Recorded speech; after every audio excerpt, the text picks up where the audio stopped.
don't know how powerful your voice is. They don't want to hear another legislator. They don't want to hear somebody else that's advocating. Sometimes they just want to hear that personal story. The only way to stop asbestos-related cancers is to ban it. About 40,000 Americans die every year of asbestos-caused diseases.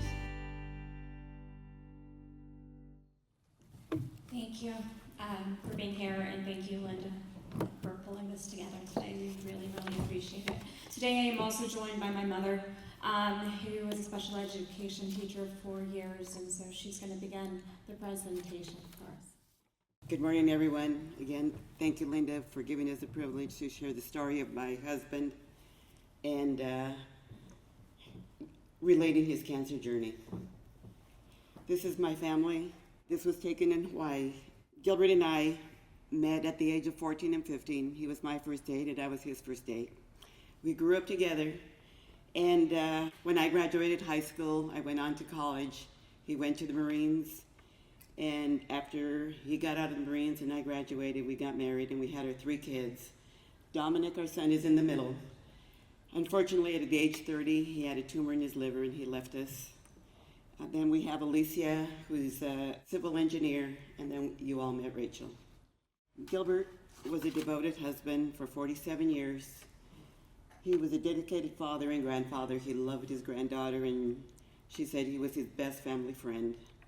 He worked for the Garney Construction for 39 years, and we're thinking that that's where he was exposed to asbestos.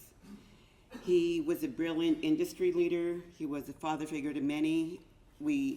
When I retired from teaching, I worked with the company for 9 years also, and the guys would call him Daddy Gil, and me, Mama Alice, because we were there for our kids, and in any way that we helped him, that we could help him, we helped him in the crew. He was the highest money maker for the company, $1 million jobs. Other crews would come and look at his jobs because they knew he was performing to the best that they knew. I mean, he was just a hard worker. If things needed to be done, he'd get in there with the trenches with the guys. He started off as a laborer, and that's where we believe he was exposed to transite pipe, AC pipe. And then he went on to a foreman, and then he ended up as a superintendent.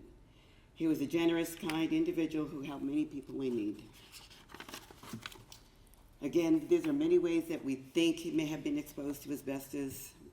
We all used to use foot powder, talcs, baby powder. We put baby powder on our kids not knowing that we were putting asbestos on their diapers.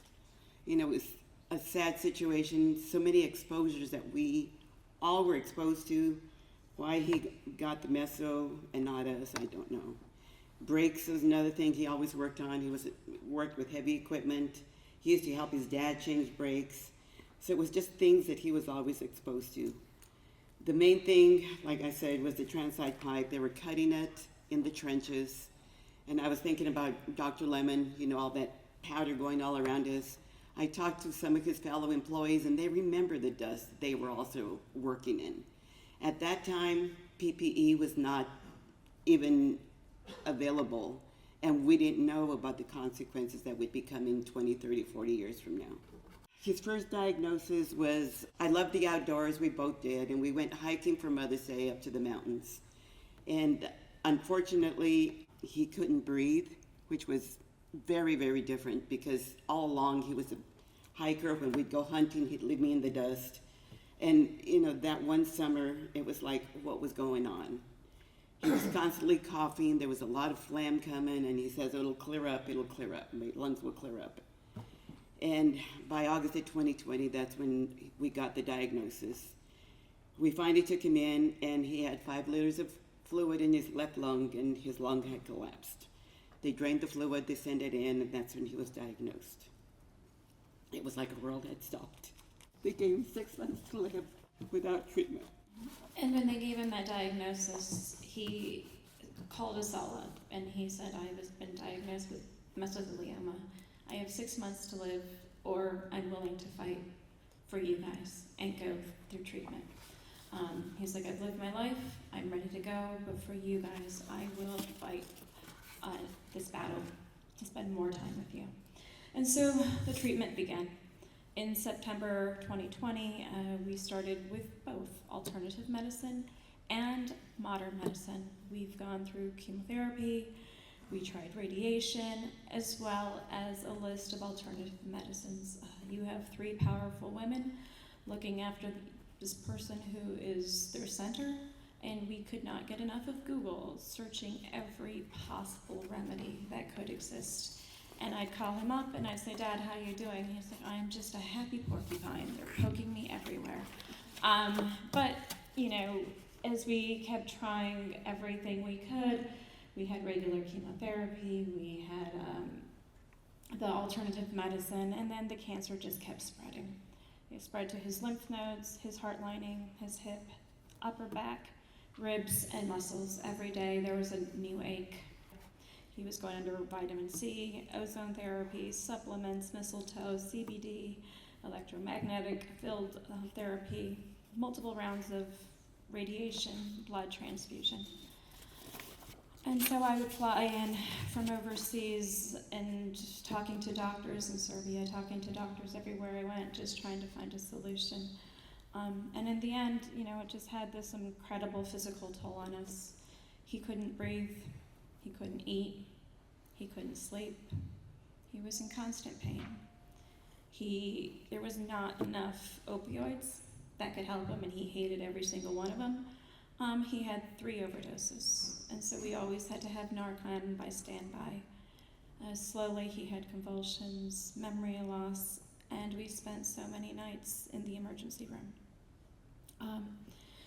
He had extreme weight loss, muscle weakness, and chronic constipation. And the family was there by his side every time, and he was constantly concerned about us, about how we were holding up and how everything could be done. After 3 years, he was mentally and emotionally exhausted from the constant pain. And we watched him just slowly fight for his life, but knowing that it was just going to be difficult. This picture that you're looking at is my niece. She was 7 at the time, and that was Father's Day. And she was asking him for just a little bit more time with him so that he could be around for her. And up until the end, he still tried to make it easier for us, constantly saying, you know, I'll do what I can. I'm miserable right now, but we'll do what we can. On August 7th, he did ask to be put into hospice. And we checked him in on that Monday. And on August 11th, he passed away. However, you know, when he went to hospice, it was because the pain was just intolerable, and he would fade, and then he would come back, and then he would fade. And when he would come back, he would tell us, you know, certain messages. And one of the last times that he was cognizant, he just looked at us after a family of his coworkers came in with their family and their children, and he said, this isn't right. Don't let this happen to other families. It can be prevented. And that was about a Wednesday, and he died on a Friday, and so then we started Googling what we could do, and we found Linda. And in the darkness, we did find a ray of light, and all of you guys for helping us. Because when you're at that low point, you're just looking for something that you can do to help others.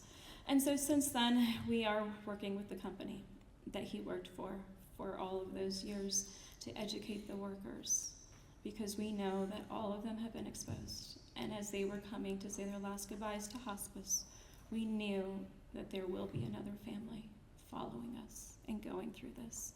And so we are so grateful for this organization and this opportunity to share this story with hopes that it will stop other families from having to go through this loss and having to experience this. And for those who are going through it, to know that they do have support when they need it, and to try to find some solutions and a positive out of this outcome. So thank you for your time, and we really appreciate being here.